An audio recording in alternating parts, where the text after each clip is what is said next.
আসসালামু আলাইকুম, সবাই কেমন আছেন? আমি তো ভালোই আছি আলহামদুলিল্লাহ। আপনারা ভালো আছেন কিনা? আমি এখন রান্না বান্না করব, সবাই ভিডিওটা দেখতে থাকুন। সবজিগুলো কেটে নেই, কেটে রান্না বান্না করব।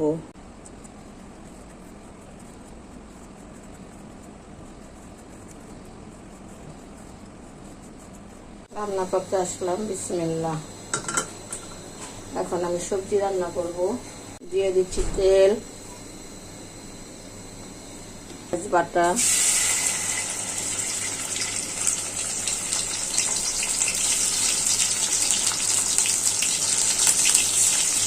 এখানে আছে হলুদ, মরিচ, লবণ।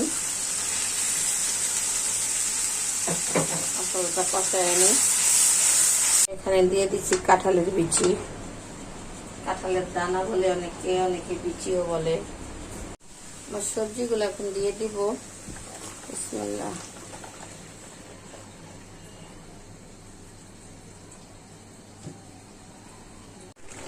আমার এই সবজিটা হয়ে গেছে, আর শুকাবো না, এতটুকু জল রাখবো। ভাতটা বসাই দিব। বিসমিল্লাহ। ভাতটা বসাই দিলাম, ভাতটা হয়ে যাক। বিসমিল্লাহ। এখন আমি বেলে মাছ রান্না করব সরিষা বাটা দিয়ে। এটা হচ্ছে সরিষার তেল, হলুদ, মরিচ, লবণ, পেঁয়াজ বাটা।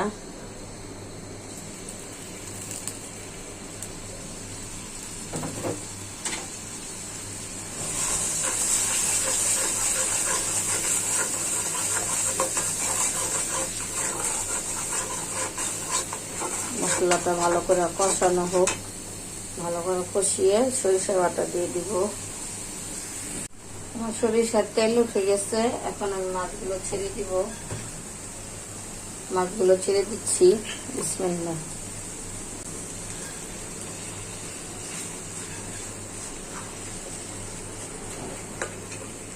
এখন দিয়ে দিব পানি মাছ সিদ্ধ হওয়ার জন্য, তারপর একদম শুকনো করে নামিয়ে ফেলবো। মাছের ভিতরে মশলা ঢুকবে। আমার ভাতটা হয়ে গেছে, এখন ভাতটা ঠিকা দিয়ে দেই।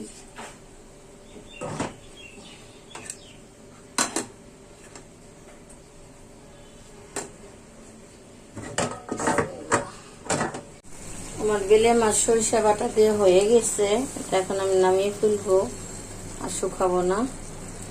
এই রান্নাটা শেষ। লাইক দিবেন, কমেন্ট করবেন, একটু শেয়ার করবেন, একটা সাবস্ক্রাইব করে দিবেন। আমি ভিডিওতে নতুন আসছি, আমাকে একটু হেল্প করুন। এখন আমরা আম কাটতেছি, আমের আচার বানাবো। আমার এবার আমের আচার বানাতে দেরি হয়ে গেছে। আমের আচারটা যখন ফাইনালি হবে তখন আপনাদেরকে দেখাবো কিভাবে আমের আচারটা বানাই। দেখতে থাকুন। আম ছিলি, আম কাটবো একটু পর। আমার আমগুলো কাটা হয়ে গেছে, এভাবে করে আমগুলো আমি কেটে নিয়েছি। আচার কমপ্লিট হলে আপনাদেরকে দেখাবো। এই যে আমের আটিগুলো এইভাবে ফেলে দিয়েছি, ছোট ছোট করে আম কেটে নিয়েছি। আমগুলো মেখে নেব মশলা দিয়ে, তাই ঢেলে দিচ্ছি। ভিডিওটা দেখতে থাকুন। এখানে আমি দিয়ে দিচ্ছি হলুদের গুঁড়া,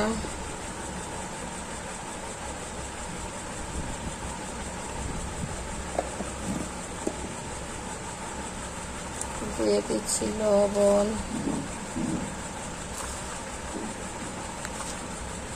আমের আচারে লবণের পরিমাণ বেশি দিতে হয়।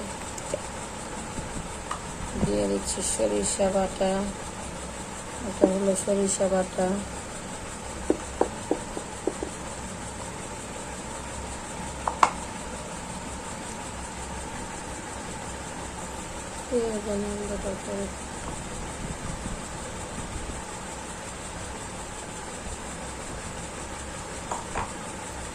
এটা এখন আমি মাখাবো।